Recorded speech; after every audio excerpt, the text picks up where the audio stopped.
وہ کوے اور کبوتر والا چٹکلا سنے ہیں نا آپ؟ ایک شکاری کے جال میں کوا بھی پھنس گیا اور کبوتر بھی پھنس گیا.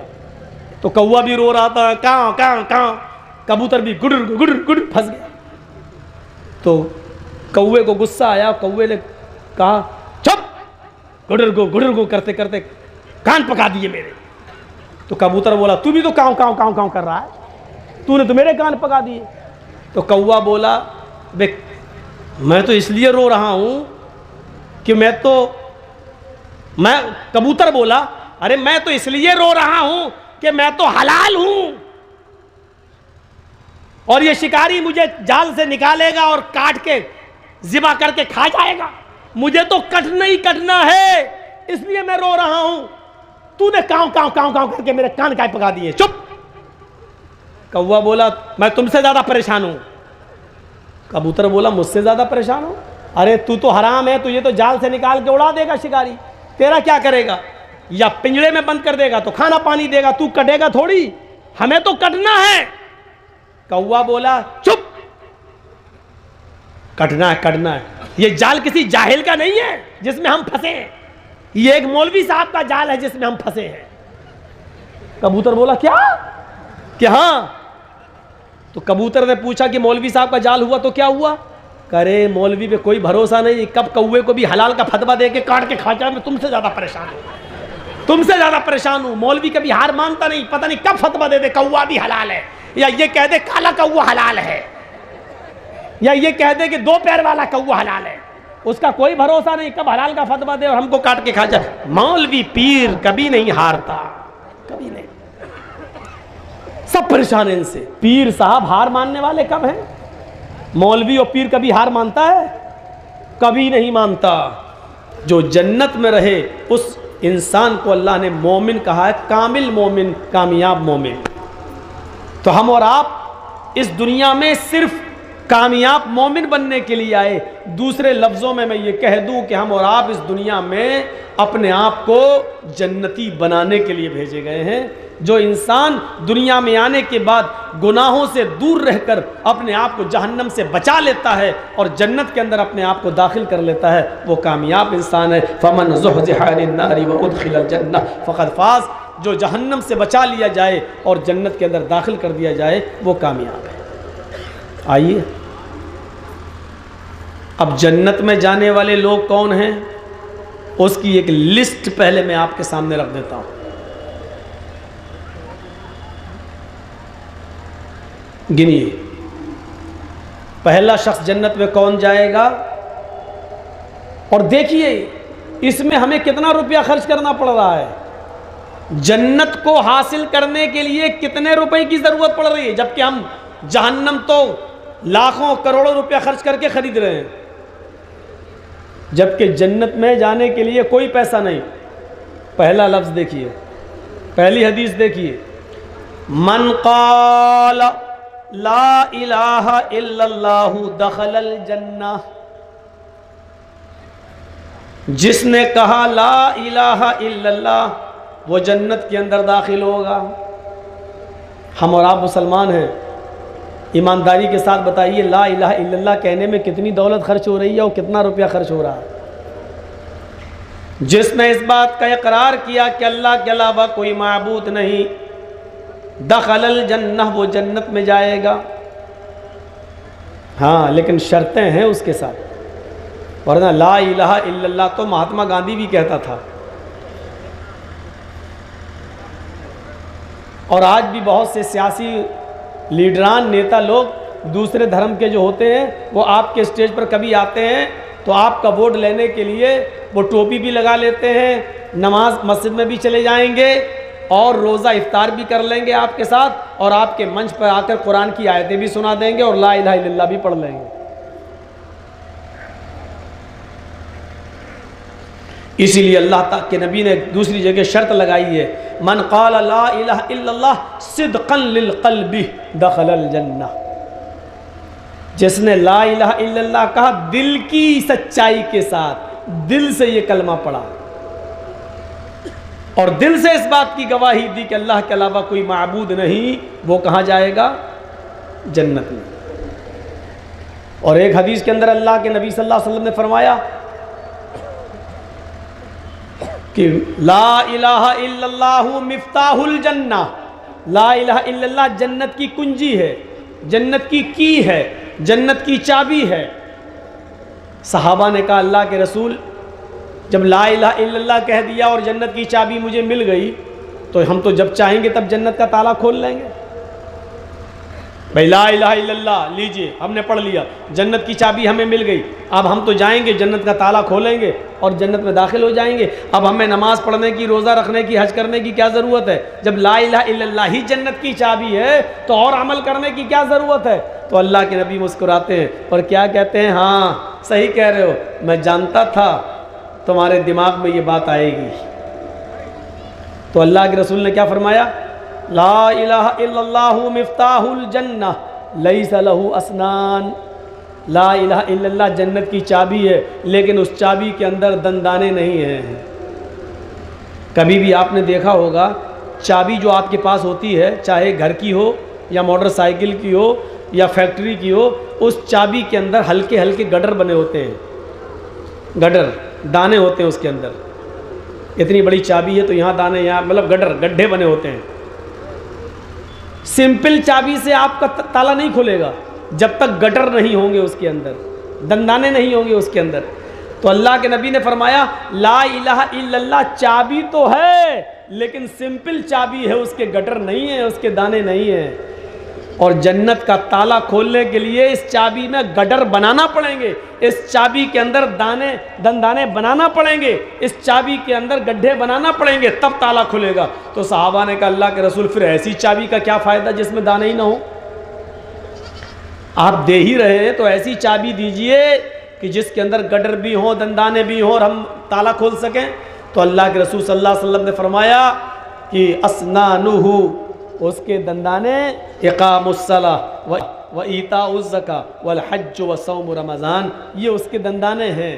جب تک لا الہ الا اللہ کے بعد تم نماز نہیں پڑھو گے، روزہ نہیں کرو گے، زکوٰۃ نہیں دو گے اور حج نہیں کرو گے، تب تک یہ تالا تمہارا کھلنے والا نہیں ہے۔ جنت کا تالا تبھی کھلے گا جب اس کے اندر یہ 4 دندانے تم بناؤ گے۔ اور وہ مومن بھی کامیاب ہو گئے جو اپنی زندگی کے اندر تمام لغویات سے اعراض کرتے رہے۔ لغو کام، لغو فعل، لغو باتیں، یعنی بیہودہ اور بیکار قسم کے کاموں سے وہ اپنے آپ کو بچاتے رہے۔ اب بیکار کام کون سا ہے؟ نمازوں سے فارغ ہو کر، بزنس سے فارغ ہو کر، کھیتی باڑی سے فارغ ہو کر جب حضرت عمر فاروق رضی اللہ تعالیٰ عنہ اپنے گھر پہ آ جاتے تھے، تھوڑا بہت آرام کیا اور آرام کرنے کے بعد اٹھے، اب آج کوئی کام ہی نہیں ہے تو کیا کریں؟ تو جانتے ہو حضرت عمر فاروق اس خالی وقت کو بھی کیسے گزارتے تھے؟ وہ کوئی کپڑا لیتے تھے، بیکار قسم کا کپڑا، اور کپڑے کو پھاڑ دیتے تھے اور پھر سوئی لے کر سوئی میں دھاگا ڈال کے اس کپڑے کو سلتے تھے۔ ان سے پوچھا گیا ایسا آپ کیوں کرتے ہو؟ تو انہوں نے کہا کہ بیکار بیٹھنے سے کیا فائدہ؟ قرآن کہتا ہے جو لغو کاموں سے اور لغو چیزوں سے اپنے آپ کو بچاتے ہیں، دور کرتے ہیں۔ تو میں فالتو تھا، کام تھا نہیں، گھر میں بیٹھا تھا تو کیا کرتا؟ میں نے اس کپڑے کو پھاڑ دیا اور اس کو سل رہا ہوں، خالی وقت میں کیوں برباد کروں؟ ہم اپنا خالی وقت کہاں بیکار کرتے ہیں؟ کیرم بورڈ میں، چوسر میں۔ اپنا خالی وقت ہم کہاں برباد کرتے ہیں؟ تاڑی پینے میں، جوا کھیلنے میں۔ ہم اپنا خالی وقت برباد کہاں کرتے؟ بس بیٹھے ہیں فالتو چیزیں دیکھ رہے ہیں، بس یوٹیوب پہ ٹچ والے موبائل ہیں، اور فرصت ملی تو کیا ہوا، کوئی گانا ہی سن لو۔ ڈرائیور گاڑی چلا رہا ہے، حالانکہ کام کر رہا ہے وہ کہیں، لیکن گاڑی چلانے میں اس کا دل لگ نہیں رہا، بجائے اس کے کہ وہ کسی اچھے عالم کی تقریر سن لے یا قرآن کی تلاوت لگا دے، نہیں، اس کا دل نہیں لگ رہا ہے، گانا لگا دیا، چل رہی گاڑی۔ ہم اپنا بیکار وقت اس طریقے سے ضائع کرتے ہیں۔ حضرت عمر فاروق اپنا وقت کیسے لگاتے تھے؟ کچھ نہیں ملا تو کپڑا پھاڑ کے اسی کو سل رہے ہیں۔ کامیاب مومن بنیے، کامیاب مومن۔ اپنی نمازیں خشوع اور خضوع کے ساتھ ادا کیجیے، لغو کاموں سے اور بیہودہ کاموں سے دور رہیے۔ والذین هم للزکاۃ فاعلون، کامیاب مومن کی ایک پہچان یہ ہے کہ وہ اپنے مال کی زکوٰۃ پوری طریقے سے ادا کرتے ہیں۔ چلیے وقت آئے گا تو اس پر ہم بولتے جائیں گے، ابھی تو ایک سرسری طور پر ترجمہ کر کے آگے بڑھتا ہوں۔ والذین هم للزکاۃ فاعلون والذین هم لفروجہم حافظون، اور کامیاب مومن کی ایک پہچان یہ ہے کہ وہ اپنی شرمگاہوں کی حفاظت کرتے ہیں، اپنی شرمگاہ کا کوئی ناجائز استعمال نہیں کرتے ہیں۔ الا علی ازواجہم او ما ملکت ایمانہم، سوائے اپنی بیویوں کے اور اپنی لونڈیوں کے۔ فإنہم غیر ملومین، کہ بیوی اور لونڈی سے شرمگاہ کی حفاظت نہ کرنے میں تمہارے اوپر کوئی ملامت نہیں ہے، تمہارے اوپر کوئی عذاب نہیں ہے، تمہارے اوپر کوئی گناہ نہیں ہے۔ بیوی ہے آپ کی لونڈی، اس زمانے میں لوگ مرد بیچے جاتے تھے، عورتیں بھی بیچی جاتی تھیں۔ جن مردوں کو ہم خرید لیتے تھے ان کو غلام کہا جاتا تھا، جو لڑکیاں بیچی جاتی تھیں ان کو اگر کوئی خرید لیتا تھا تو وہ لونڈی کہلاتی تھی۔ اس لونڈی کے ساتھ بھی صحبت کرنے میں، جمع کرنے میں کوئی گناہ نہیں ہے، کیونکہ اس کو آپ نے خرید لیا ہے، وہ آپ کی ہے۔ خیر، اب دنیا میں جو حقوق انسانیت کے جو قانون بنے ہیں اس میں مرد اور عورتوں کا بیچنا دنیا کے ہیومن رائٹس کے اندر اس کو جرم قرار دے دیا گیا۔ اب نہ لوگ بیچے جائیں گے نہ خریدے جائیں گے، نہ لڑکیاں بیچی جائیں گی نہ خریدی جائیں گی، اس لیے اب غلام اور لونڈی کا سوال نہیں ہے۔ فَمَنِ ابْتَغَىٰ وَرَاءَ ذَلِكَ، اپنی لونڈی اور بیوی کو چھوڑ کر اگر آپ نے اس کے علاوہ کوئی دوسرا راستہ اختیار کیا اپنی شرمگاہ کو استعمال کرنے کے لیے، فَأُولَٰئِكَ هُمُ الْعَادُونَ، تو یہی لوگ حد سے گزرنے والے ہیں، سرکش ہیں، نافرمان ہیں۔ وَالَّذِينَ هُمْ لِأَمَانَاتِهِمْ وَعَهْدِهِمْ رَاعُونَ، اور وہ لوگ بھی کامیاب ہیں جو اپنی امانتوں کا خیال رکھتے ہیں، امانتوں کو ان کے مالکوں کے پاس ایمانداری کے ساتھ پہنچا دیتے ہیں، امانتوں میں خیانت نہیں کرتے۔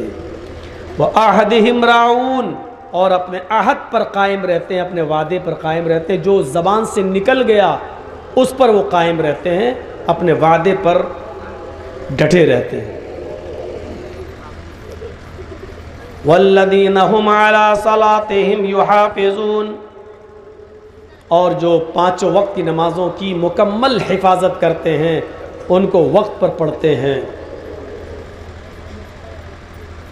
اولئک هم الوارثون، اتنے لوگوں کو گنتی گنا دی آپ کو، کون کون؟